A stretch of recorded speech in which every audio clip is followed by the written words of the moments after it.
Eu tenho um grande medo de que uma coisa terrível vá acontecer ao meu pai. Eu não sei por quê. Simplesmente eu tenho um medo terrível. Eu sinto que vai acontecer uma coisa terrível à minha namorada também. Eu sinto impulsos repentinos de fazer coisas que...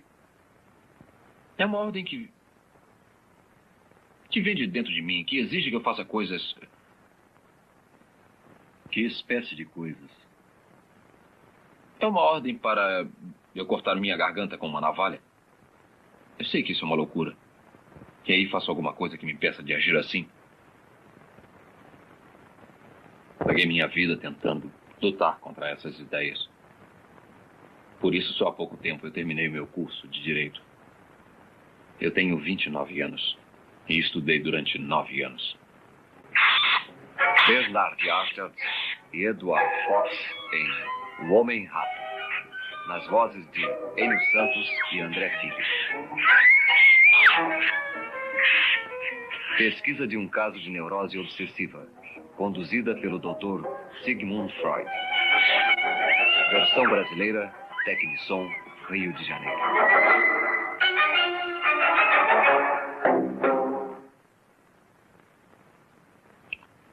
É tudo bem claro. Como se eu ouvisse a minha própria voz. Só que, na verdade, eu não estou falando.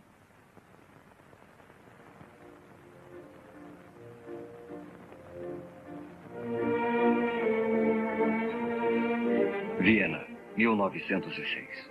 Capital do Império Austro-Húngaro. A tradicional cidade de Strauss, mulheres bonitas, aristocratas e soldados.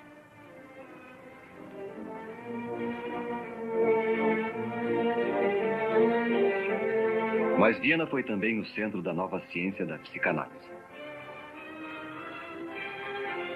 O Dr. Sigmund Freud, um jovem médico que estudava as doenças mentais, ficara fascinado pelo conceito do inconsciente da mente e como seu funcionamento secreto afeta o nosso dia a dia.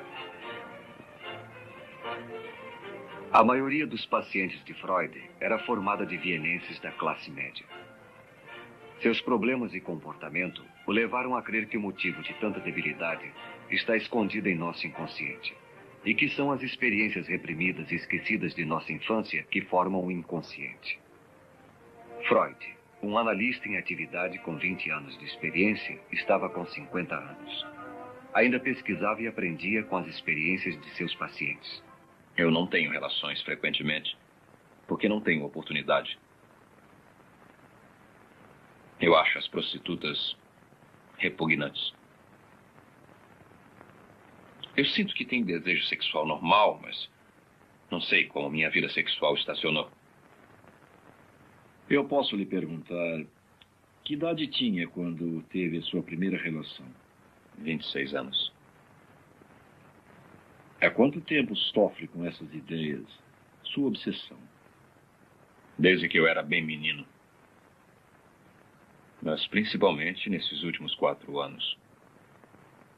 E o que o fez vir me consultar? Eu ouvi falar do senhor. Foi por isso que vim vê-lo. O paciente era advogado e oficial da reserva do exército austríaco. Embora Freud ainda não tivesse percebido, o homem estava a ponto de sofrer um completo colapso mental. As repetidas ordens que ele dizia receber, seguidas de tentativas para evitá-las, tinham reduzido sua vida a uma série de rituais sem sentido. A visita a Freud foi uma tentativa desesperada de achar a cura. Vamos deixar que o senhor pense no assunto. Amanhã poderá me dar a sua resposta.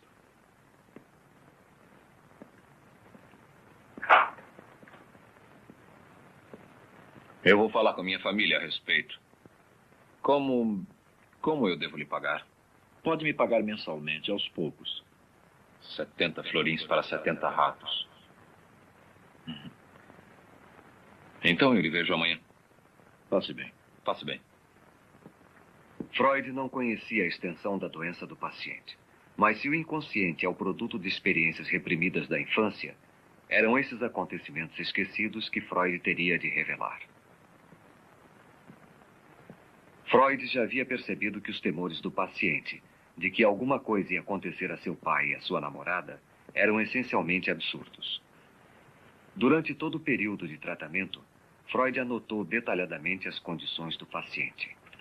Essas anotações ele as usou como base para a conferência que fez no primeiro Congresso de Psicanálise, realizada em 1908.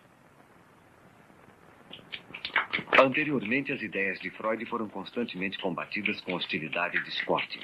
Mas o caso do homem-rato forneceria a confirmação mais dramática de suas teorias.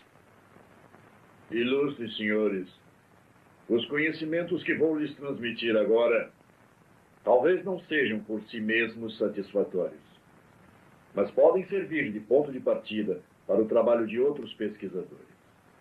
O esforço comum poderá trazer o sucesso que talvez esteja além do alcance do esforço individual.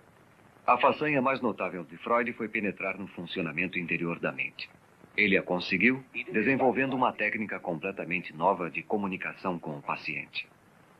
Depois de nossa primeira entrevista, levei-o a concordar com a única condição de tratamento. O senhor deve dizer tudo o que vier à sua cabeça, mesmo que lhe seja desagradável, que pareça sem importância, irrelevante ou até mesmo sem sentido.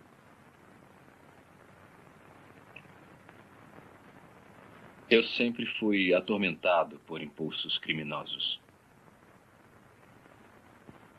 Eu costumava perguntar aos meus amigos, e ainda pergunto, se eles me desprezam por ser criminoso.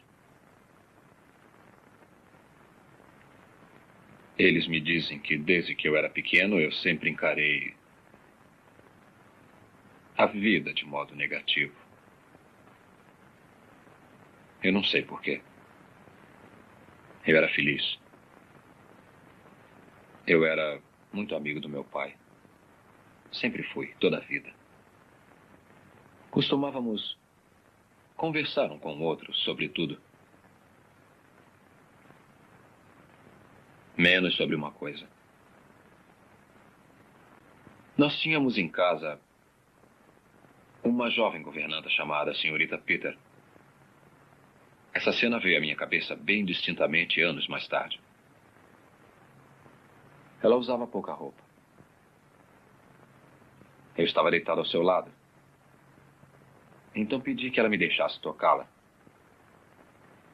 Ela disse que eu podia, sim. Desde que não contasse aquilo para ninguém. Usava muito pouca roupa. E seu corpo me deu a impressão de ser muito estranho. Permitiu que eu tomasse algumas liberdades com ela. E isso me deixou com um desejo atormentador de contemplar o corpo feminino. Eu me lembro de mais coisas que aconteceram depois dos 6 anos. Eu ainda consigo me lembrar com uma intensa excitação. Nós tivemos outra governanta, que também era jovem e muito bonita. Ela costumava tirar a roupa e ficar se admirando no espelho.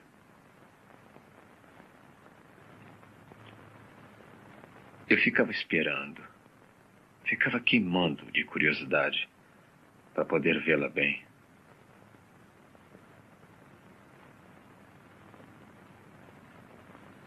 Quando eu tinha 6 anos, já ocorriam comigo as ereções.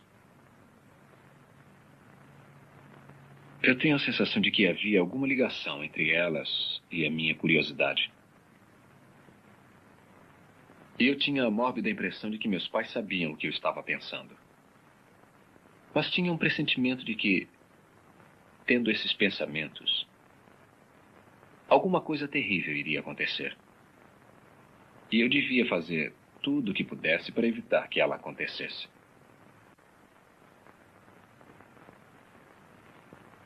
Lembra-se de alguns desses temores? Mesmo quando eu era jovem, eu não conseguia evitar de pensar na morte de meu pai. E isso me deixava muito nervoso. Agora eu ainda tenho esses temores. Temor de que aconteça alguma coisa ao meu pai. E o meu pai já morreu há muitos anos. Então não pode sofrer nenhum mal. Sim, eu sei disso. Mas eu ainda sinto muito medo por ele. Ele criou uma neurose obsessiva baseada em suas experiências sexuais da infância. Isso produziu um conflito em sua mente. Lado a lado com um desejo obsessivo de ver o corpo da jovem, havia um medo obsessivo de que o pai morresse. Um instinto neurótico e a reação contra ele. O medo obsessivo que tinha de seu pai aos 5 anos, mas claramente o mesmo medo que estava sentindo na idade adulta, 24 anos depois. Por quê? Mas hoje eu quero começar pela descrição da experiência que me fez procurar o senhor. Aconteceu quando eu estava nas manobras. Eu perdi os meus óculos. Então eu telegrafei ao meu oculista em Viena, pedindo um novo par, na primeira mala postal. No momento de descanso, eu me sentei com o capitão Novak e tivemos uma longa discussão a respeito de castigos físicos. Ele era totalmente favorável a isso. Eu sentia medo dele, porque ele era cruel e não escondia. Ou a gente bate neles, ou arranja uma tortura para eles. Eu posso te contar uma boa. Praticam isso no leste. Seria uma boa ideia se a gente fizesse o mesmo aqui. Você pega 10 ou 12 homens, ou quantos homens você tiver, e manda eles formar uma fila junto ao muro. Aí você pega um deles, pega como exemplo, tira a roupa dele e manda deitar com a cara no chão, na frente dos outros. Depois você amarra os braços e as pernas dele, bem abertos para não poder se mexer. E aí acontece o quê? Eu vou dizer o que acontece. Eu não consigo falar sobre isso. Mas se devo tratar do senhor, preciso conseguir ajudá-lo a falar sobre os fatos. Falar sobre as coisas que o preocupam.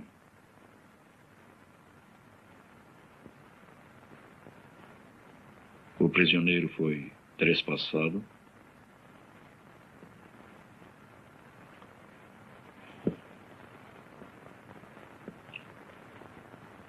Não. Não, isso não. Mas eles pegaram um balde e colocaram o balde de boca para baixo. Sobre o traseiro do prisioneiro. Fazendo pressão sobre as nádegas dele. De boca para baixo. Aí você pega uns ratos que estavam sendo cuidadosamente guardados e põe os ratos debaixo do balde. Um por um. Não é muito divertido para o sujeito que está com o traseiro no balde, porque só há uma saída para os ratos que estão ali dentro. E você sabe qual é, não sabe? Eles forçam a saída. Através do ânus. Subitamente eu achei que isso estava acontecendo com alguém que era muito importante para mim. De quem se trata? Uma senhorita. Uma senhorita que eu admirava muito. Eu achei que a ideia era muito pouco comum para mim. Eu não costumo pensar dessa maneira. Eu acho mesmo que isso passou pela minha cabeça. E eu fiquei repetindo para mim mesmo que eu não deixaria isso acontecer. Não deixaria. E foi assim que eu consegui repelir a ambos. Eu não entendi isso. Ambos? É. E eu tive também a ideia do castigo estar sendo aplicado a meu pai. E teve essa ideia, muito embora seu pai esteja morto. Naquela mesma noite, o capitão Novak trouxe um embrulho que chegou pelo correio. Capitão? Capitão? Eu tenho um embrulho para o senhor que chegou pelo correio da aldeia. Eram os meus óculos novos. Os óculos que pediram em Viena, mas eu já contei isso para o senhor. O tenente Alex pagou o frete para o senhor. O senhor vai ter que pagar a ele. Não vou pagar, senão os ratos pegarão meu pai. Eram apenas meus pensamentos. Então eu mudei de ideia. Sim, obrigado. Eu vou pagar. Eu fiz um juramento de que os ratos não o pegariam. Meu cérebro recebeu a ordem de que eu devia pagar o dinheiro ao tenente Alex, como o capitão Novak me dissera. E o senhor pagou?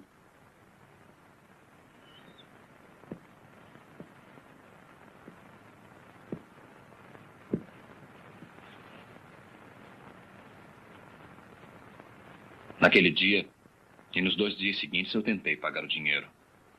Eu não consegui encontrá-lo. Depois eu o encontrei e fui para pagar, mas ele recusou. Disse que não estava mais trabalhando no posto dos Correios e que não havia pago o frete. Ele tinha sido pago pelo tenente Brown. Eu não consegui cumprir o meu juramento. Eu não consegui cumprir o meu juramento, capitão. Eu não consegui cumprir. E o que foi que o senhor fez? Eu fiz um plano.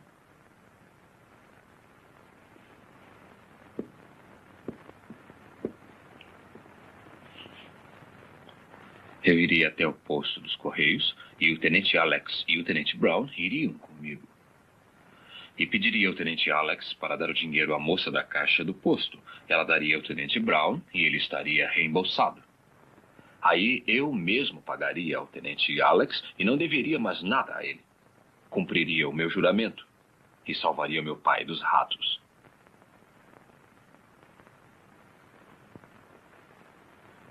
Mas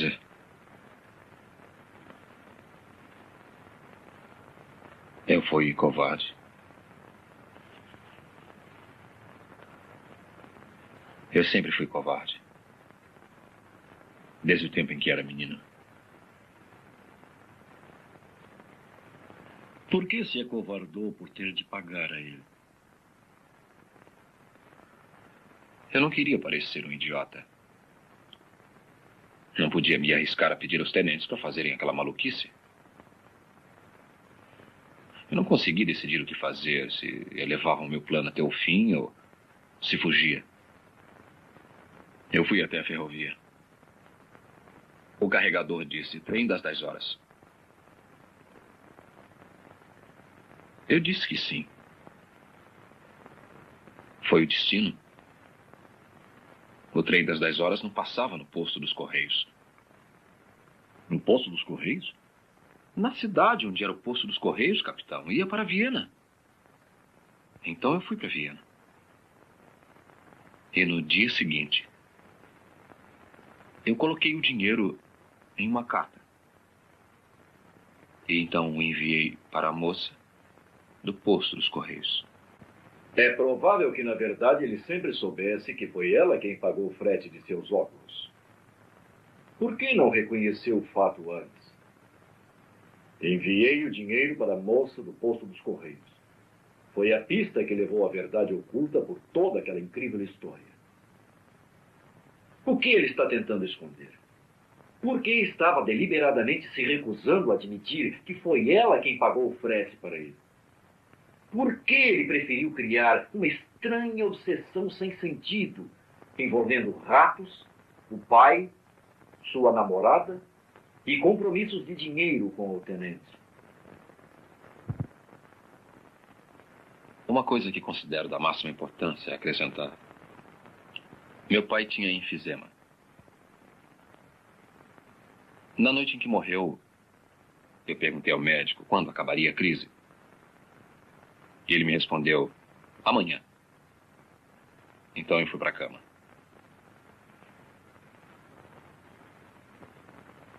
Meu pai morreu naquela noite. Nunca entrou na minha cabeça que ele pudesse morrer. E ainda não consigo entender que esteja morto. Só depois de quase 2 anos de sua morte foi que eu comecei a me preocupar com isso.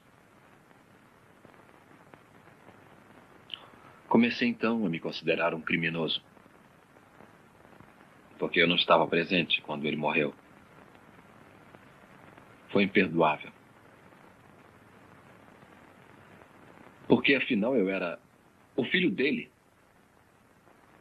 Então eu sou um criminoso. Eu vou tentar explicar. O que precisamos fazer é encontrar as ligações certas. Ligar os seus sentimentos de reprovação, de culpa, de autocensura com o que realmente os causou. Sabe, ninguém está acostumado a ter sentimentos fortes sem que consiga explicá-los. Então, olhamos à volta buscando uma causa possível. E pegamos a primeira que pareça razoável. O senhor se agarra ao fato de estar ausente do leito de morte de seu pai. Mas fez a ligação errada. A verdadeira causa desse forte sentimento está em alguma experiência desconhecida alojada em seu inconsciente. O que nós temos a fazer é torná-la consciente e depois estabelecer a ligação certa. Quer dizer que minha sensação de ser um criminoso com relação ao meu pai é justificável? Provavelmente. Por algum motivo que desconhecemos. Mas nesse ponto do seu tratamento, vai achar difícil aceitar isso. Eu jamais aceitarei porque é impossível. Eu nunca fui um criminoso para o meu pai. E mesmo que eu aceitasse a justificativa desse sentimento, eu não vejo em que isso poderia me ajudar. O senhor está aceitando que o seu sentimento não ajudaria. Mas ele pode ajudá-lo a lembrar-se dos acontecimentos que deram origem a ele. E que ainda estão ocultos em seu inconsciente. Eu gostaria de falar sobre meu pai. Eu tenho umas fotografias dele. Eu sempre trago comigo.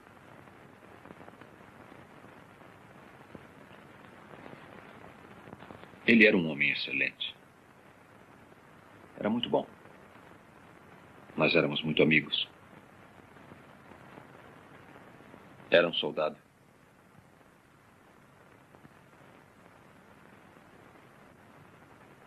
Isto é apenas um pensamento isolado, sem nenhum significado.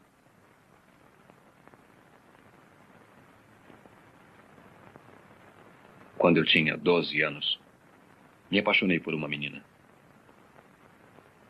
Mas ela não gostava de mim.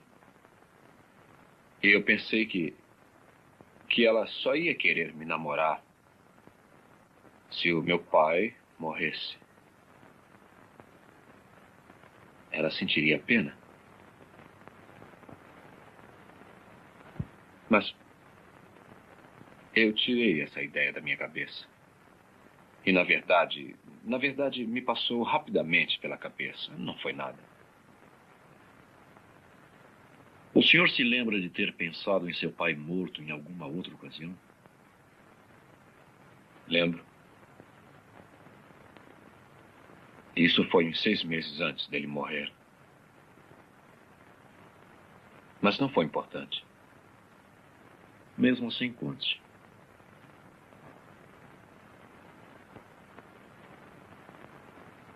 Prefiro não pensar nisso.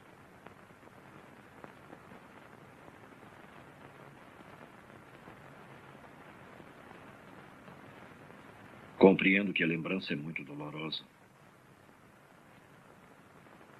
Não.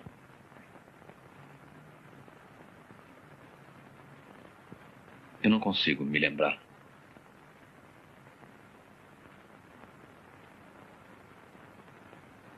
Foi uma dessas suposições. É que, se ele morresse, eu teria dinheiro para me casar.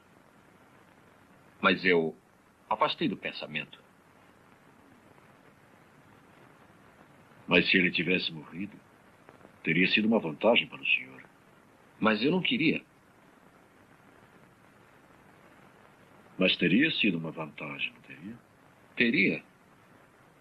Eu ainda estava muito apaixonado por ela na ocasião. Eu já a conhecia há mais de 10 anos. Eu me lembro. Tive esse mesmo pensamento na véspera dele morrer. O pensamento me apavorou. Eu não queria, nunca, a morte dele. Mas o senhor queria inconscientemente. Sabe, todo temor é um desejo reprimido. Desejou que seu pai morresse e sentiu-se ansioso, com medo, culpado. Por isso tenho de acreditar no oposto do que está dizendo. Eu teria desistido de tudo para salvá-lo. Esse amor tão intenso é o que está suprimindo o seu ódio. Eu desisti da felicidade. 3 vezes, desde o tempo em que era menino, desejou que seu pai morresse para que pudesse ter dinheiro e casar com a jovem que amava. Eu a amo. Mas eu nunca a desejei sensualmente, da mesma maneira que era excitado pela minha governanta quando eu era um menino. Os seus desejos sexuais normais foram inibidos pelas suas experiências da infância. E considero seu pai um empecilho entre o senhor e o objeto de seus desejos sensuais. E o senhor o odiava por isso, desde quando era criança. Está enganado. Eu o amava. Eu o amava. Eu acho que devia ser fuzilado. Por que eu devo viver quando ele morreu? O senhor reprimiu o seu ódio e o enterrou antes dos 6 anos.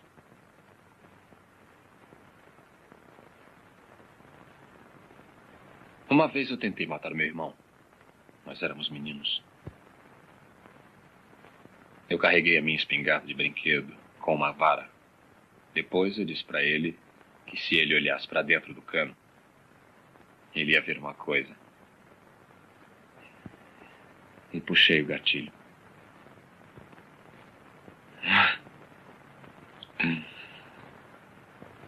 Mas ele não se machucou, não. Mas foi a minha intenção. Eu fiz isso, diz minha memória.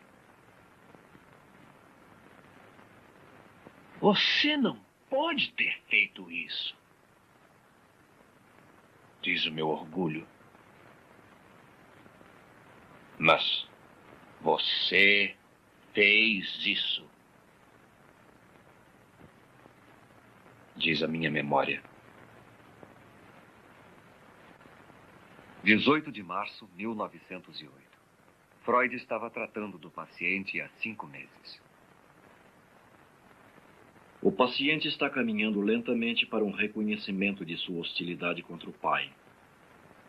Ele negou a hostilidade, mas lembra-se de ter sentido hostilidade também ao irmão de quem gostava. A mesma hostilidade está também presente na atitude dirigida à sua namorada.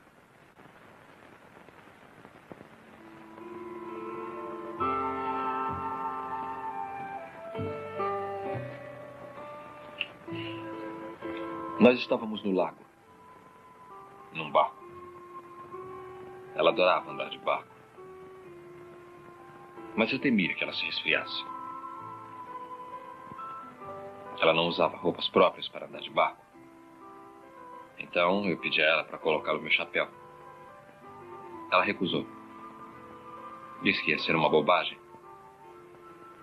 Mas eu forcei. Olha, vai chover. Eu acho que não. Vai, você vai se molhar. Você devia estar usando uma proteção. Não, eu estou perfeitamente bem. Pode deixar, pô. Ponha o meu chapéu para você não se molhar. Não, eu estou bem, pô. Ponha o meu chapéu. Que bobagem. Ponha o chapéu. Não. Ponha o chapéu. Não. Ponha o chapéu. Não. Ponha o chapéu. Não ponho. Ponha o chapéu. Não. Ponha o chapéu. Ponha o chapéu.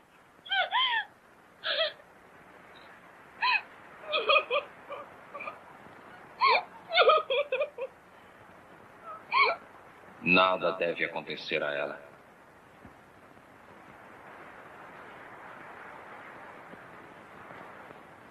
Nada deve acontecer a ela.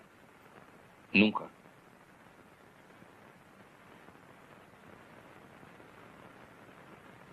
Eu estava esperando por ela. Eu já não havia uma porção de dias.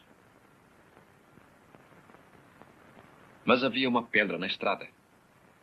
E eu pensei que, se as rodas da carruagem batessem na pedra, Gisela podia morrer. Então eu peguei a pedra e a coloquei fora da estrada. O senhor queria protegê-la. Jurou que nada aconteceria a ela.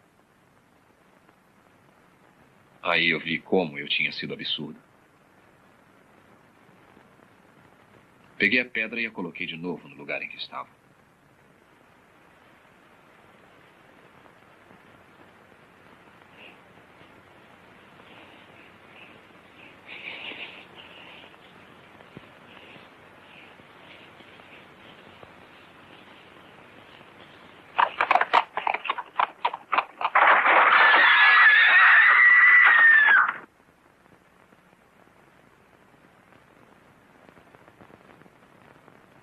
Queria que ela vivesse, queria que morresse. O desejo de causar mal, o desejo de proteger. Esses são os componentes na batalha entre o amor e o ódio. Nada deve acontecer a ela.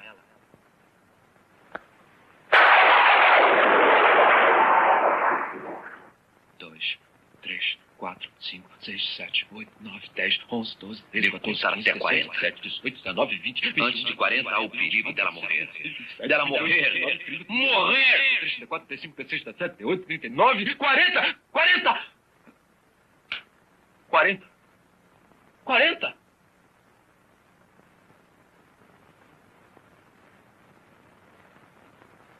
Por que está tão zangado com ela? Deve haver um motivo para estar tão zangado e ter de protegê-la. Talvez ela não o ame. Eu acho que tenho de guardar a mim mesma para o homem ao qual um dia eu vou pertencer. Você não pode me amar, Gisela. Você não pode me amar? Não. Dessa maneira, não.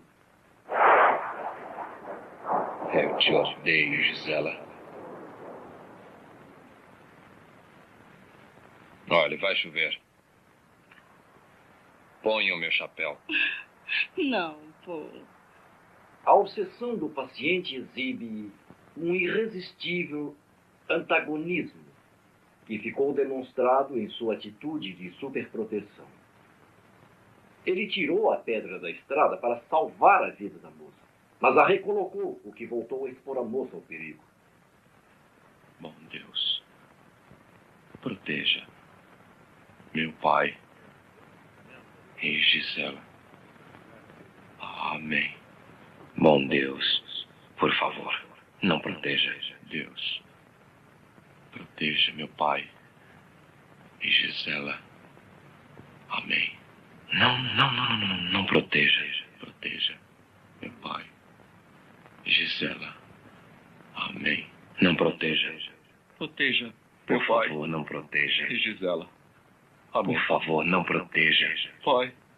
Não proteja. Amém. Não proteja. Pai. Não proteja. Gisela. Não proteja. Amém. Gisela. Amém. Gisela. Amém. Não proteja. Gisela. Amém. Não proteja. Gisela. Gisela. Gisela. Amém. Gisela. Amém. Gisela. Amém. Gisela. Amém. Gisela. Amém. Gisela. Amém. Gisela. Amém. Gisela. Amém. Gisela. Amém. Gisela. Amém. Gisela. Amém. Gisela. Amém. Gisela. Amém.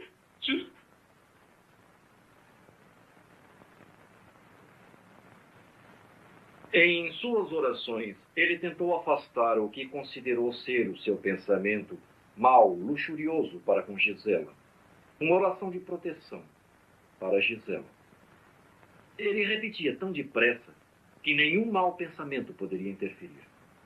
Mais tipicamente, a palavra proteção é que continha verdade, aquilo que devia ser afastado. A palavra Gisela mesmo formada pelas duas palavras, o nome da moça, Gisela, e amém. Repetindo seguidamente, muito depressa, tornaram-se Giselamen, Giselamen, Giselamen, Gisela Semen.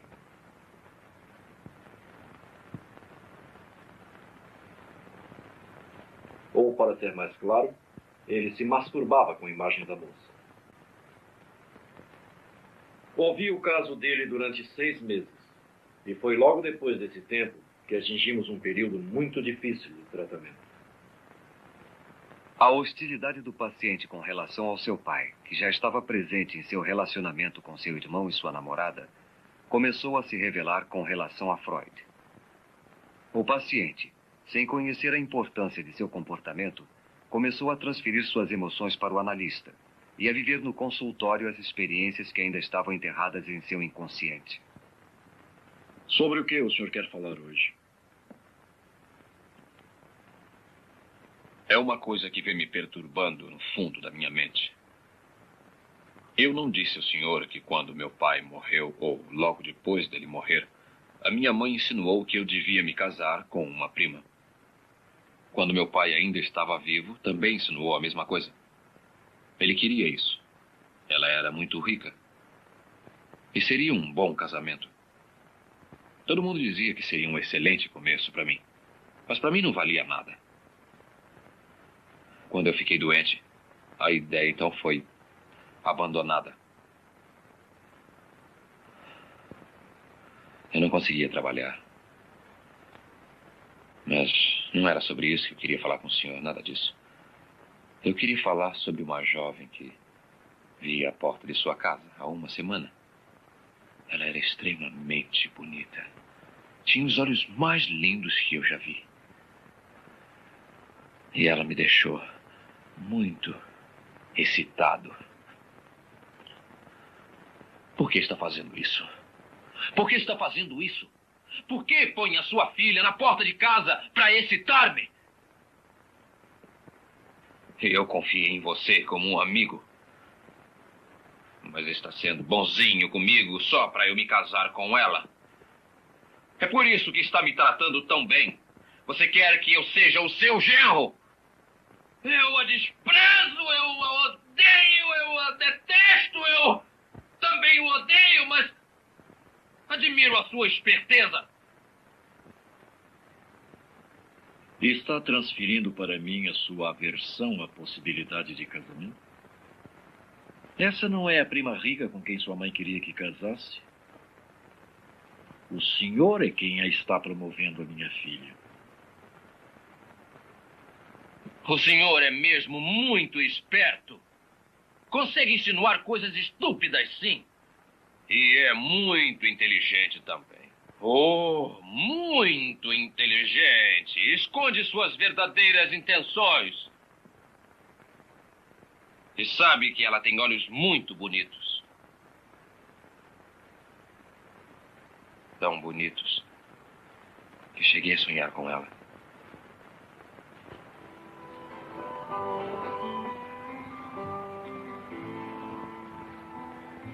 Freud atribuía grande importância aos sonhos, como sendo um meio de revelar o inconsciente. Porque ao dormirmos, o nosso consciente está desprevenido. As ações em nossos sonhos, interpretadas corretamente, dão uma clara indicação dos desejos reprimidos e ansiedades alojados em nosso inconsciente.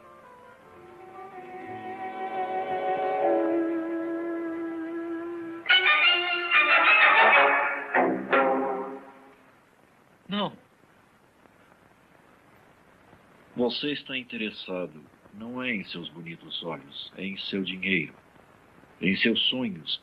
A moça que pensa ser a minha filha é a prima rica que seus pais queriam que desposasse. O estrume de vaca é um símbolo de dinheiro. E também pode representar sujeira. Dinheiro é sujeira. Uma coisa desprezível. Também é uma coisa que deseja, porque sempre foi a necessidade do dinheiro para se casar que o fez querer ver seu pai morto. O senhor me enoja! Porque o senhor me transformou no pai que quer que se case com a prima rica. Está zangado por isso. É o que traz de volta todo o conflito de sua mente. Devia permanecer fiel a Gisela, a moça quem amou, ou devia se casar com a prima rica, como seu pai queria? Não sabe decidir. E para evitar enfrentar o problema, ficou doente. Não podia trabalhar porque não queria trabalhar. Se o senhor se formasse em direito, o combinado seria de que se casasse com a prima rica. Mas o senhor não queria. E foi por isso que levou 9 anos para conseguir se formar.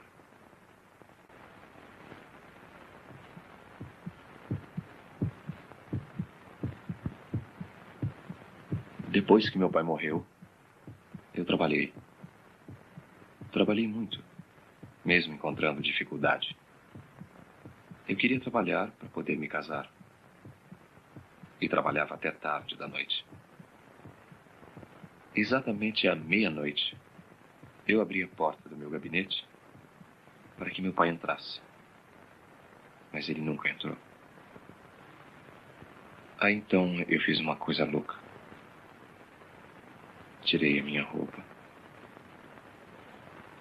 E examinei as minhas partes íntimas no espelho. São os dois lados do seu relacionamento inconsciente entre o amor e o ódio, expressos em um ato obsessivo isolado. Queria agradar seu pai trabalhando muito, para que pudesse se casar com a moça rica, mas ao mesmo tempo ser descoberto desafiando seu pai, masturbando-se mentalmente, como fazia quando era criança. Por essa época, eu nem me lembro quando foi, minha mãe que me disse. Meu pai foi até o meu quarto e me bateu por eu fazer uma travessura qualquer.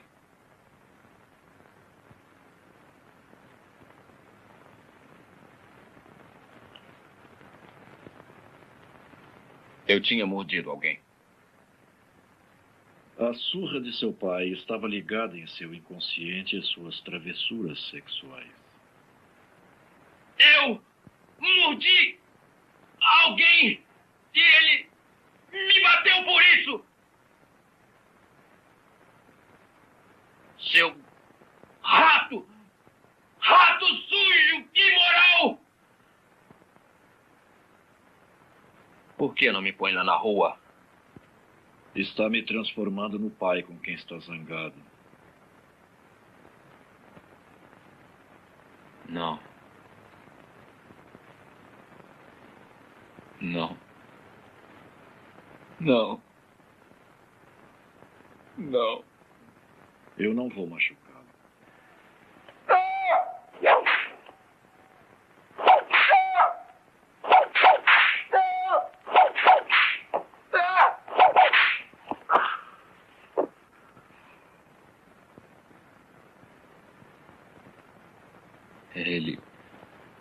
Ele bateu tão forte. Ele não parava mais de me bater. Esse menino ou será um grande homem, ou será um criminoso. Eu sempre fui atormentado por sentimentos criminosos. Impulsos criminosos. Gradualmente, o paciente foi convencido. O pai que ele amava também odiava. Meu pai morreu há muito tempo. Então não lhe pode fazer nenhum mal. É, eu sei disso. Mesmo assim, ainda receio. Ele reprimira seu ódio aos 6 anos de idade. E esse ódio apenas apareceu como culpa, aparentemente sem motivo, e uma neurose obsessiva.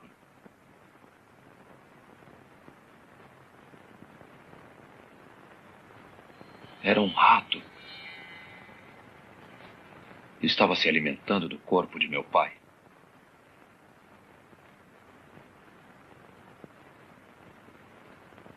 O tratamento chegara ao seu ponto de retorno. O caminho estava livre para a solução da imagem do rato.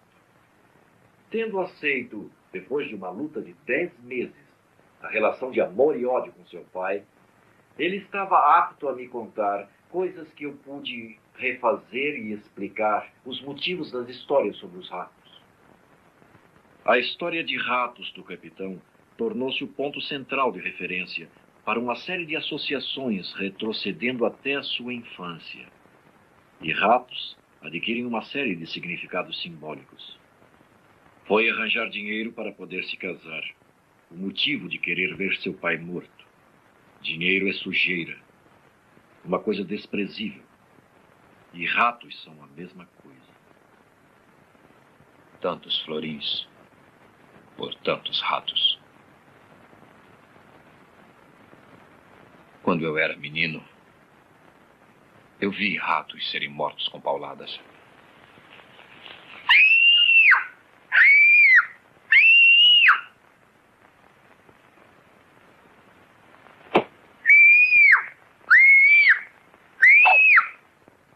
O rato é o senhor quando criança. Ele bateu tão forte. Não parava mais de me bater. Lembra-se por que ele lhe bateu?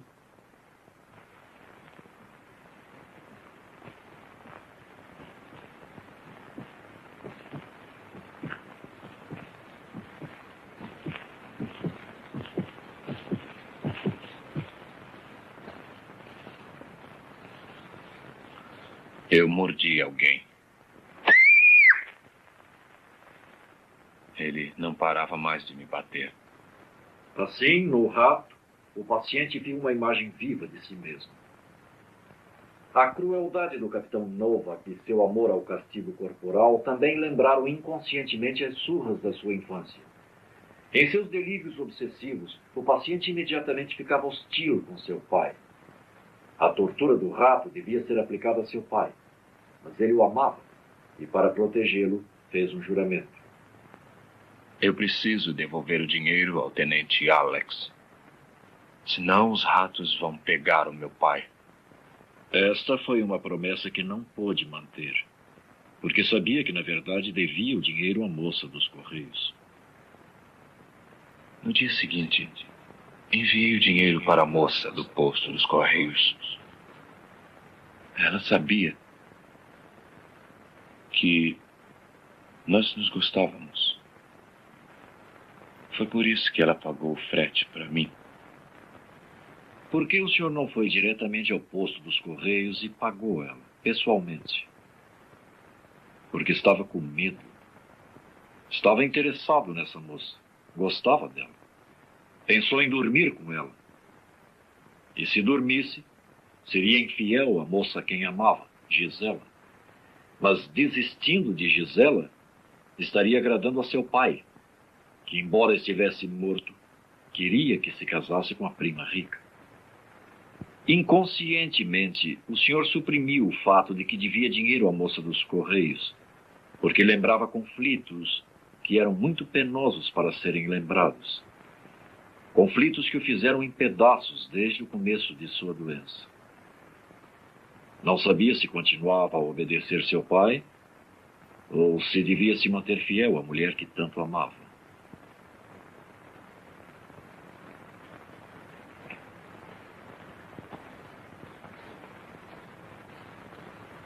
Quando chegamos à solução, o delírio de rato do paciente desapareceu. A mente do neurótico obsessivo é como a árvore que espalha os seus galhos em todas as direções. Mas seja qual for a folha que a pessoa tomar, ela sempre seguirá o caminho da raiz causadora do mal. Nesse caso, o conflito entre o amor e o ódio, que nasceu da crença inconsciente do paciente de que seu pai ficou entre ele e os seus desejos sexuais. Mas, quando o ódio reprimido por seu pai foi revelado, o conflito entre o amor e o ódio ficou resolvido e a importância de sua personalidade normal foi restabelecida. O tratamento do homem-rato levou 11 meses. A cura foi completa. Não houve recaídas. O próprio Freud e seus colegas reconheceram o caso como um grande avanço. Provou a existência da sexualidade infantil. Mostrou a ocorrência de experiências precoces da infância e a influência no futuro dessas experiências ocultas em nosso inconsciente. As ideias psicanalíticas de Freud, amplamente apoiadas pelas provas do caso do homem-rato, ainda sofreram controvérsias. Mas para o bem ou para o mal, foram profundamente influenciadoras. Freud é um dos poucos homens do qual se pode autenticamente dizer: ele revolucionou os nossos pensamentos e o nosso modo de viver.